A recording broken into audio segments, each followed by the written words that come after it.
Kami mahasiswa S1 Keperawatan tingkat 2A Stikesek Hara Palangkaraya. Jadi, di sini kami akan membuat video edukasi tentang penyakit asma pada anak.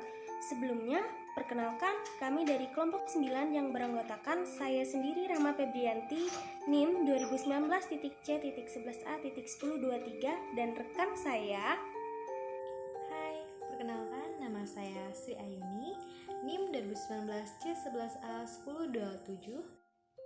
Apa itu asma? Asma adalah peradangan kronik saluran napas yang menyebabkan penyempitan dan hiperaktivitas saluran napas. Asma dapat mengenai semua umur, lebih sering pada usia anak hingga dewasa muda. Apakah asma dapat sembuh?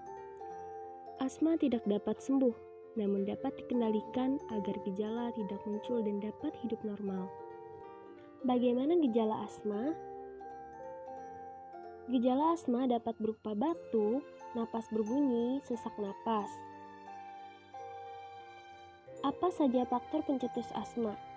Tungau atau debu yang terdapat pada bantal, kasur, karpet, sofa, boneka, bulu binatang, perubahan cuaca, bau-bauan yang menusuk, asap rokok, polusi kendaraan bermotor, asap rumah tangga, obat-obatan tertentu, infeksi saluran napas, kelelahan, serbuk sari bunga, emosi berlebihan, minuman dingin, penyedap rasa, pengawet, dan pewarna makanan.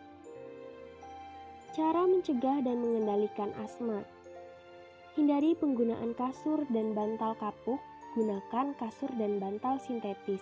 Ganti spray seminggu sekali, berhenti merokok dan menghindari asap rokok. Olahraga teratur, gizi yang cukup dan seimbang, menggunakan obat pengontrol secara teratur sesuai dengan anjuran dokter,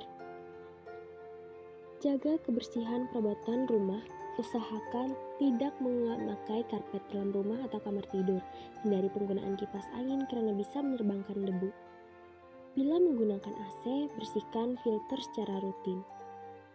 Gunakan masker bila menyapu lantai atau di tempat yang berisiko terkena debu atau polusi. Apa sih tanda asma terkendali? Dalam 4 minggu terakhir, tidak pernah terbangun di malam hari karena gejala asma. Gejala asma yang timbul kurang dari 2 kali dalam seminggu. Obat pereda jarang digunakan kurang dari 2 kali dalam seminggu. Aktivitas tidak terganggu karena asma. Obat-obatan asma terbagi dalam 2 jenis. Obat pelega untuk meredakan serangan asma. Obat ini dipakai hanya pada saat serangan. Bila sudah reda, obat dapat digantikan. Jika pemakaian menjadi sering, menandakan asma tidak terkendali. Kedua, obat pengontrol untuk menekan reaksi peradangan penyebab asma. Digunakan untuk mencegah serangan asma. Apabila gejala tidak membaik atau memburuk, segera bawa ke fasilitas pelayanan kesehatan. Bila ada risiko tinggi atau distres respirasi, tidak boleh tata laksana di rumah. Segera bawa ke dokter. Ya baiklah, selanjutnya adalah perawatan asma di rumah untuk anak. Yang pertama, jauhkan dari faktor pencetus. Yang kedua, sirkulasi lingkungan rumah baik. Yang ketiga, melatih pernafasan anak. Yang keempat, berjemur diri pada pagi hari dan mandi dengan air hangat. Yang kelima, batasi setiap aktivitas anak. Yang keenam, kenakan baju hangat dan tebal bila cuaca dingin. Yang ketujuh, kompres air hangat di dada dan menghirup uap air. Pertolongan pertama yang dapat kita lakukan yaitu yang pertama, tenangkan anak. Yang kedua, berikan ruang yang cukup lapang. Yang ketiga, berikan posisi yang nyaman atau tinggikan bagian kepala anak dengan menggunakan 2-3 buah bantal. Yang keempat, beri dan bantu anak untuk menggunakan obat semprot inhaler.